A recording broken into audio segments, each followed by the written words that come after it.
Assalamu alaikum wa rahmatullahi wa barakatuhu. Mutanen mu na gidan Crypto Space da sauran gidajen ƙasar Hausa, barkanmu da wannan lokaci.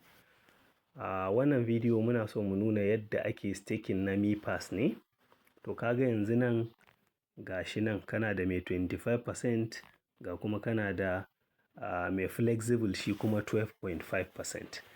Bambancin su a nan shine mai fixed ɗin nan na biyu mai 25% ɗin. Idan ka sa shi a wannan lokaci, a wannan wuri, to sai lokacin da ka ɗiba mishi ya yi kafin ka iya cirewa. Ko ya ake ciki ba zai ciru ba. Amma shi mai 12% ɗin nan, duk sanda ka ga dama za ka iya zuwa ka je ka cire shi. To shi yasa na ƙasan ya fi riba. Ma'ana wannan kenan. Gashi nan wannan shi yasa kuka ga ya fi riba, ya yi double ɗin wancan. To wannan haka yake. To bari mu je mu taɓa mai wannan mu gani.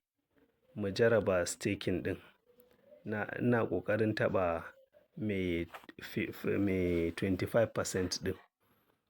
So kun ga abin da yake rubuta mun. Invitation ne je ke taɓa mu. Bari mu matsar da invitation ɗin. Gashi na taɓa mai 25% ɗin. Yauwa to kun gani? Minimum abin da za ka iya staking shine 0.01. Yauwa to yanzu bari in gani. Bari in yi staking 0.5. Kun ga rabi kenan na kwana 30. Na kwana 30. To bari in je in yi staking ɗin shi na shekara ɗaya mu gani 0.5. Bari in danna stake. Na danna stake. Gashi na ya ce in yi confirming. Gashi nan na danna confirm. Gashi nan yana ta tafiya.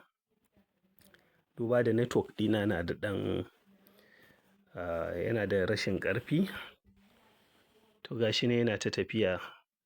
To gashi nan ya ce mun success. Kun ga an gama staking kenan. Yauwa an gama staking kenan. Yanzu kun ga abin da ya rage mun.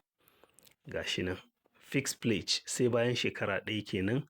Yanzu zan iya cire shi. To wannan.